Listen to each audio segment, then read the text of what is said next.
ವೀಕ್ಷಕರೇ, ಸುಪ್ರಭಾತ. ತಮ್ಮೆಲ್ಲರಿಗೂ ನಿಮ್ಮ ನೆಚ್ಚಿನ ಅಚ್ಚುಮೆಚ್ಚಿನ ಏಕೈಕ ಧಾರ್ಮಿಕ ಕಾರ್ಯಕ್ರಮ ಶ್ರೀ ವಿನಾಯಕ ಜ್ಯುವೆಲರೀಸ್ ಮತ್ತು ಸಿಲ್ಕ್ ಸಾರೀಸ್ ಅರ್ಪಿಸುವ ಬೃಹತ್ ಬ್ರಹ್ಮಾಂಡಕ್ಕೆ ಪ್ರೀತಿಯ ಅತ್ಯಾತ್ಮೀಯ ಸ್ವಾಗತ, ಸುಸ್ವಾಗತ. ನೂರಾರು ಜನ ಒಂದು ಕಡೆ ಜೀವಿಸಬಹುದು, ಆದ್ರೆ ಅದನ್ನ ಮನೆ ಅಂತ ಕರಿಬೇಕಾದ್ರೆ ಮುಖ್ಯ ಕಾರಣ ಸ್ತ್ರೀ ಅಂತ ಹೇಳ್ತಾ ಬನ್ನಿ ಗುರುವರನ್ನ ಕಾರ್ಯಕ್ರಮಕ್ಕೆ ಸ್ವಾಗತಿಸೋಣ. ಶ್ರೀಯುತರು ಶ್ರೀ ಸಂಪೂರ್ಣ ಸನಾತನ ಧರ್ಮ ಸಂರಕ್ಷಣಾ ಸಮಿತಿಯ ಸಂಸ್ಥಾಪಕರು ಹಾಗೂ ಶ್ರೀ ಸಂಪೂರ್ಣ ವರಮಹಾಲಕ್ಷ್ಮಿ ಮಹಾಸಂಸ್ಥಾನದ ವ್ಯವಸ್ಥಾಪಕ ನಿರ್ದೇಶಕರು, ನಮ್ಮೆಲ್ಲರ ಪ್ರೀತಿಯ ಗುರುಗಳು ಶ್ರೀ ನರೇಂದ್ರ ಬಾಬು ಶರ್ಮಾ ಗುರೂಜಿಯವರು. ಗುರುಜಿ ನಮಸ್ಕಾರ, ಪ್ರೀತಿಯ ಸ್ವಾಗತ ಗುರುಜಿ ತಮಗೆ ಬೃಹತ್ ಬ್ರಹ್ಮಾಂಡ ಕಾರ್ಯಕ್ರಮಕ್ಕೆ. ಗುರುಜಿ, ಮಂಗಳವಾರ ನಾ ಹೇಳಿದಂತೆ ಸ್ತ್ರೀ ಬಹಳಾನೇ ಒಂದು ಮುಖ್ಯ ಪಾತ್ರವನ್ನ ವಹಿಸಿದ ಜೀವನದಲ್ಲಿ. ಮಂಗಳವಾರ ಅಂದ್ರೆ ನಮ್ಮ ಎಲ್ಲ ಹೆಂಗಸರಿಗೂ ಕೂಡ ಮಂಗಳವಾರ ಶುಕ್ರವಾರ ಬಹಳಾನೇ ವಿಶೇಷ. ನೀವು ಕೂಡ ವಿಶೇಷ ಪೂಜೆಯ ಕುರಿತು ತಿಳಿಸ್ಕೊಡ್ತೀರಾ ಅಂತ ಕಾಯ್ತಾ ಇರ್ತಾರೆ, ಏನ್ ಹೇಳ್ತೀರಾ? ಎಲ್ಲ ವೀಕ್ಷಕ ಬಾಂಧವರಿಗೆ ಪರಿಪೂರ್ಣವಾದ ಸ್ವಾಗತ ನಿಮ್ಮೆಲ್ಲರ ಬ್ರಹ್ಮಾಂಡ ಲೋಕಕ್ಕೆ. ದೈವಾನುಗ್ರಹ ಭಕ್ತ ಪ್ರಿಯರೇ, ಕಲಿಯುಗದ ವಿಶೇಷವಾಗಿರ್ತಕ್ಕಂಥ ಈ ಕಾರ್ಯಕ್ರಮದಲ್ಲಿ ಸತ್ಯಯುಗಕ್ಕೆ ಕಾಲಿಡಕ್ಕೆ ಮೊದಲು ಇವತ್ತಿನ ದಿವಸ ಬಹಳ ವಿಶೇಷವಾಗಿರ್ತಕ್ಕಂಥ ಪ್ರದೋಷ, ಮಹಾಪ್ರದೋಷವಾಗಿರ್ತಕ್ಕಂಥ ಈ ದಿನ ಮಂಗಳವಾರವೇ ಬಿದ್ದಿದೆ. ನಿನ್ನೆ ತಾನೇ ಕೊನೆ ಕಾರ್ತಿಕ ಸೋಮವಾರ ಮುಗಿಸ್ಕೊಂಬಂದಿದ್ದೀರ. ಕಡಲೆಕಾಯಿ ಪರಿಷೆ, ವಿಶೇಷವಾಗಿ ಕಡಲೆಕಾಯಿ ಬಹಳಷ್ಟು ಜನ ತಿಂದಿರ್ತೀರ, ಭಾಳ ಸಂತೋಷ. ಆದರೆ ತಿಂದಿರ್ತಕ್ಕಂಥ ಕಡಲೆಕಾಯಿಗಿಂತನೂ ಜಗತ್ತಲ್ಲಿ ಯಾರಾದರೂ ಭಕ್ತಿ ಇದೆಯಾ, ಆ ನಂದೀಶ್ವರನ ಸ್ಮರಣೆ ಮಾಡಿದರೆ ಅನ್ನೋ ಭಾವನೆ ಬಹಳಷ್ಟು ಮುಖ್ಯ. ಈ ದಿನಗಳಲ್ಲಿ ನೀವುಗಳೆಲ್ಲ ವಿಶೇಷವಾಗಿರ್ತಕ್ಕಂಥ ಸಂಗತಿಯನ್ನು ಮಾತಾಡಬೇಕು. ಇವತ್ತಿನ ದಿವಸ ಬಹಳ ಒಂದು ವಿಶೇಷವಾಗಿರ್ತಕ್ಕಂಥ ಸಂಗತಿ ಅಂದರೆ, ಪ್ರತಿಯೊಬ್ಬ ಮನುಷ್ಯ ಮನೆಯಲ್ಲಿ ನೀವು ಎಲ್ಲ ಸತ್ಯನಾರಾಯಣ ಪೂಜೆಯನ್ನು ಮಾಡ್ತಕ್ಕಂಥದ್ದು ಯಾತಕ್ಕೆ, ದೇವರ ಪೂಜೆ ಪುನಸ್ಕಾರವನ್ನು ಮಾಡ್ತಕ್ಕಂಥದ್ದು ಯಾತಕ್ಕೆ, ನವಗ್ರಹ ಹೋಮ ಮಾಡ್ತಕ್ಕಂಥದ್ದು ಯಾತಕ್ಕೆ, ಈ ಮಂಗಳವಾರದ ಹೆಣ್ಣು ಮಕ್ಕಳಿಗೆ ಪ್ರತಿಯೊಬ್ಬರೂ ಗಂಡನ್ನು ವಶೀಕರಣ ಮಾಡ್ಕೊಳ್ಳೋ ದಿನಗಳು ಯಾತಕ್ಕೆ, ಗಂಡಸರು ಯಾವ ಕಾಲಕ್ಕೂ ಹೆಣ್ಣು ಜೊತೆನೇ ಇರಬೇಕು ಅನ್ನೋ ಭಾವನೆ ಬೇಕಾ ಬೇಡವಾ ಅನ್ನೋದು ಯಾತಕ್ಕೆ, ಪೂಜೆ ಪುನಸ್ಕಾರದ ಜೊತೆ ಮಕ್ಕಳು ಓದ್ತಾರಾ ಇಲ್ಲವಾ ಅನ್ನೋದು ಯಾತಕ್ಕೆ, ಹೀಗೆ ನಾನಾ ರೀತಿಯಾದ ಗೊಂದಲ ಪ್ರಶ್ನೆಗಳು, ಸಣ್ಣ ಪುಟ್ಟದ್ದು ಮುಗ್ಧ ಪ್ರಶ್ನೆಗಳು, ಹುಚ್ಚು ಪ್ರಶ್ನೆಗಳು, ನಾನಾ ರೀತಿಯಾಗಿ ಅವರ ಮನಸ್ಸನ್ನು ಕೆಡಿಸಿ ಕಾಡ್ತಾ ಇರತಕ್ಕಂಥ ಪ್ರಶ್ನೆಗಳಿಗೆಲ್ಲ ನಾನು ಉತ್ತರಿಸ್ತೀನಿ.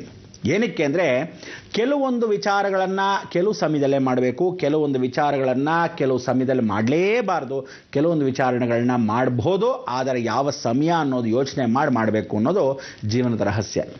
ಮಾಡಿರ್ತಕ್ಕಂಥ ಶಾಸ್ತ್ರ ಪುರಾಣಗಳು ಪುಣ್ಯಕಥೆಗಳು ಎಲ್ಲವೂ ಆ ಕಾಲದಿಂದ ಸನಾತನ ಧರ್ಮದಲ್ಲಿ ಬಂದಿದೆ, ಪಾಲಿಸ್ಕೊಂಡು ಹೋಗಿದ್ವಿ, ದೊಡ್ಡವರು ಮಾಡಿಕೊಟ್ಟಿದ್ದಾರೆ, ಭಾಳ ಸಂತೋಷ.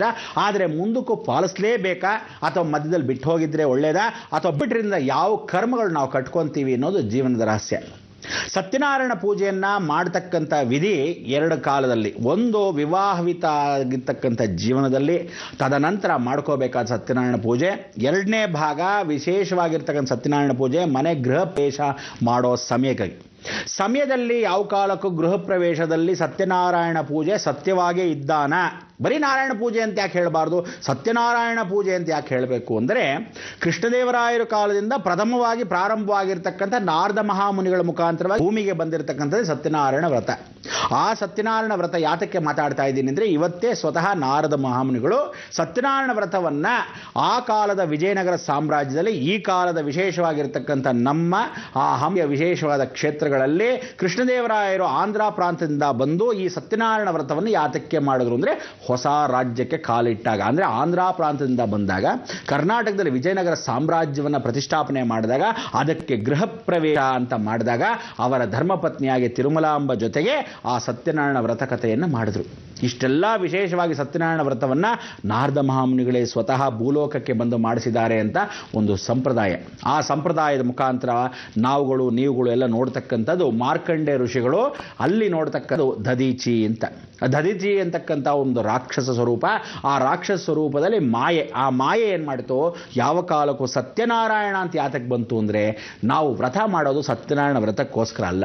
ನೀವೆಲ್ಲ ಸತ್ಯನಾರಾಯಣ ಪೂಜೆ ಮಾಡ್ತಾ ಇದ್ದೀವಿ ಅಂದ್ಕೊಂಡಿದ್ದೀರಾ? ನೀವು ಮಾಡ್ತಾ ಇರೋ ಪೂಜೆನೇ ಸತ್ಯನಾರಾಯಣಗೋಸ್ಕರ ಸತ್ಯನಾರಾಯಣ ಪೂಜೆ ಅಲ್ಲ, ನವಗ್ರಹ ಶಾಂತಿಗೋಸ್ಕರ ಸತ್ಯನಾರಾಯಣ ಪೂಜೆ. ಕಾರಣ ಬಂದು ನವಗ್ರಹ ಶಾಂತಿ.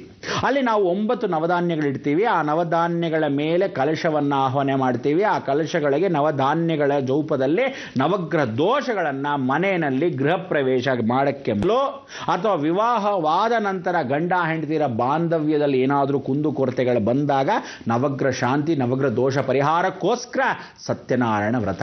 ನವಗ್ರಹನ ಡೈರೆಕ್ಟ್ ಆಗಿ ಪೂಜೆ ಪುನಸ್ಕಾರ ಮನೆಯಲ್ಲಾಗಲಿ ಗೃಹದಲ್ಲಾಗಲಿ ಯಾವ ಕಾಲಕ್ಕೂ ಒಂದು ಮದುವೆನಲ್ಲಾಗಲಿ ನವಗ್ರಹ ಶಾಂತಿಯನ್ನು ಮಾಡಿಕೊಡುದು. ಅದಕ್ಕೆ ಕಾರಣಾಂತರದಿಂದ ಪರಮೇಶ್ವರನ ಕೃಪಾ ಕಟಾಕ್ಷದಲ್ಲಿ ಮಾಯಾವಿಯಾಗಿರ್ತಕ್ಕಂಥ ಮಹಾವಿಷ್ಣು ಕಾಲಲ್ಲೇ ನವಗ್ರಹಗಳ ವಾಸವಾಗಿರೋದ್ರಿಂದ ನವಗ್ರಹಗಳೆಲ್ಲ ಅವನ ಕಮಲಧೂನಲ್ಲಿ 9 ಗ್ರಹಗಳಾಗಿ ಕೂತಿರ್ತಂತೆ. ಮಹಾವಿಷ್ಣು ಅದರ ಮೇಲೆ ಆಸೀನಾಗಿರ್ತಾನಂತೆ. ಅವನು ನಿಂತಾಗ ಮಹಾವಿಷ್ಣು ಏಕಕಾಲಕ್ಕೆ ಯಾರೂ ಇಲ್ದಿದ್ದಾಗ, ಅಂದರೆ ಲಕ್ಷ್ಮಿ ಇಲ್ದಿದ್ದಾಗ, ವಕ್ಷಸ್ಥಳದಲ್ಲಿ ಲಕ್ಷ್ಮಿಯನ್ನು ಮಾತ್ರ ಕೂಡಿಸ್ಕೊಂಡಿದ್ದಾಗ, ಪಕ್ಕದಲ್ಲಿ ಗೃಹ ನಿವಾಸದಲ್ಲಿ ಇದ್ದಾಗ, ಆಗ ಆ ಕಾಲದಲ್ಲಿ ನೀವು ಸತ್ಯನಾರಾಯಣ ವ್ರತ ಆ ನವಗ್ರಹ ಸಮೇತವಾಗಿ ಮಾಡಿದಾಗ ಸತ್ಯನಾರಾಯಣ. ಯಾತಕ್ಕೆ ಸತ್ಯನಾರಾಯಣ ಅಂದರೆ ನಾರಾಯಣ ಒಬ್ಬನೇ. ನಾರಾಯಣನ ಜೊತೆಗಿರ್ತಕ್ಕಂಥವನು ಸಾಕ್ಷಾತ್ ಸೂರ್ಯನಾರಾಯಣ. ಸೂರ್ಯನಿಗೂ ನಾರಾಯಣ ಅಂತ ಯಾಕೆ ಹೆಸರಿಟ್ಟರು ಅಂದರೆ ಸೂರ್ಯನ ಅಂಶ ಸಾಕ್ಷಾತ್ ನಾರಾಯಣಂದೇ ಆಗಿರೋದ್ರಿಂದ. ಅದಕ್ಕೋಸ್ಕರ ಆ ನಾರಾಯಣನು ಅವತ್ತಿನ ದಿವಸವೇ ಸೂರ್ಯನ ಪ್ರಕಾಶಮಾನವಾಗಿರ್ತಕ್ಕಂಥ ಬಿಂಬ ಜೊತೆಗೆ ಇದ್ದಾಗ ನಾರದ ಮಹಾಮುನಿಗಳು ಸೂರ್ಯನ ಜೊತೆಗೆ ಸಾಕ್ಷಿ ರೂಪವಾಗಿ ಸೂರ್ಯನ ಮೊದಲನೇ ಆಹ್ವಾನ ಮಾಡ್ಕೊತಾನೆ. ಓಂ ನಮಃ ಸೂರ್ಯಾಯ ಚಂದ್ರಾಯ ಮಂಗಳಾಯ ಬುಧಾಯ ಚ ಗುರು ಶುಕ್ರ ಶನಿ ರಾಹುವೇ ಕೇತುವೇ ನಮಃ. ಅಂದರೆ ನವಗ್ರಹಗಳನ್ನ ಆಹ್ವಾನ ಮಾಡೋ ಸಮಯಕ್ಕೆ ಯಾರನ್ನ ಆಹ್ವಾನ, ಕಲಶದಲ್ಲಿ ದೇವತೆಗಳನ್ನ ಆಹ್ವಾನ ಮಾಡಿಕೊಂಡ್ರು. ಮಹಾಗಣಪತಿ ಆವಾಹ್ಯಾಮಿ, ರತ್ನಸಿಂಹಾಸನಂ ಸ್ವಾಗತಂ, ಗೃಹ ಪ್ರವೇಶ ಕುಬೇರಂ ಆವಾಹ್ಯಾಮಿ, ರತ್ನಸಿಂಹಾಸನಂ ಸ್ವಾಗತಂ, ವಾಸ್ತುಪುರುಷಂ ಆವಾಹ್ಯಾಮಿ. ವಾಸ್ತುಪುರುಷನೇ ಬಂದ. ಆಗ ಎಲ್ಲರೂ ಆಹ್ವಾನ ಮಾಡಿಕೊಂಡಾಗ ಅವರ ಕೆಳಭಾಗದಲ್ಲಿ ಕಲಶದಲ್ಲಿ ಲಕ್ಷ್ಮೀ ಕ್ಷೀರ ಸಮುದ್ರ ಒಳಗೆ ನೀರು ಹಾಕಿರಬೇಕು. ಆ ನೀರಲ್ಲಿ ಪನ್ನೀರ್ ಹಾಕಿರ್ತಕ್ಕಂಥದ್ದು, ಅಲ್ಲಿ ಲಾವಂಚವನ್ನು ಹಾಕಿ 9 ನವರತ್ನಗಳನ್ನು ಅದರೊಳಗೆ ಹಾಕಬೇಕು. ಅದಕ್ಕೆ ನವರತ್ನದ ಉಂಗುರನೇ ಹಾಕಿರ್ತಾರೆ. ಅದಾದ ಮೇಲೆ ಕೆಳಭಾಗ ಧಾನ್ಯಗಳನ್ನಿಟ್ಟು ಅಲ್ಲಿ ಕಲಶ ಸ್ಥಾಪನೆ ಮಾಡಿದಾಗ ಸತ್ಯನಾರಾಯಣ ವ್ರತಕತ್ಮಮಾಲವನ್ನು ಹೇಳ್ಕೊಂಡಾಗ ಪಂಚಭೂತಗಳು 5 ಅಧ್ಯಾಯ ಇರೋದು. ಅಂದರೆ ಈಶ್ವರ ಹೇಳ್ತಾನೆ 5 ಕಥೆ ಮಾಲಿಕವನ್ನು ಯಾರು ಯಾವ ಶ್ರವಣದಲ್ಲಿ ಸತ್ಯನಾರಾಯಣ ವ್ರತದಲ್ಲಿ ಮಾಡ್ತಾರೋ ಈಶ್ವರವು ಆಗ ವಿಷ್ಣು ಸಹಸ್ರನಾಮವನ್ನು ಕೂಡ ಹೇಳಬೇಕು. ತುಳಸಿಯಲ್ಲೇ ಅರ್ಚನೆ ಮಾಡಬೇಕು. ಸತ್ಯನಾರಾಯಣ ಪ್ರಾರ್ಥನೆ ಮಾಡಿಕೊಂಡು ಆ ನವಗ್ರಹ ದೋಷಗಳು ಹೋಗ್ತಾ ಇತ್ತು. ಇಷ್ಟೆಲ್ಲ ಆ ಸತ್ಯನಾರಾಯಣ ಪೂಜೆಯನ್ನು ನೀವುಗಳು ಮಾಡಿಕೊಂಡ್ರೇನೆ ಗೃಹ ನಿವಾಸಕ್ಕೆ ಗ್ರಹ ಬಲ ಇಲ್ಲದಾಗ ಗೃಹ ಬಲವನ್ನು ಪಡಿಸಕ್ಕೆ ಪರಿಪೂರ್ಣವಾಗಿ ನಾರಾಯಣನೇ ಸ್ವತಃ ಬಂದು ಕೂತ್ಕೊಂತಾನೆ. ಅಂಥ ವಿಶೇಷ ಇವತ್ತಿನ ದಿವಸ.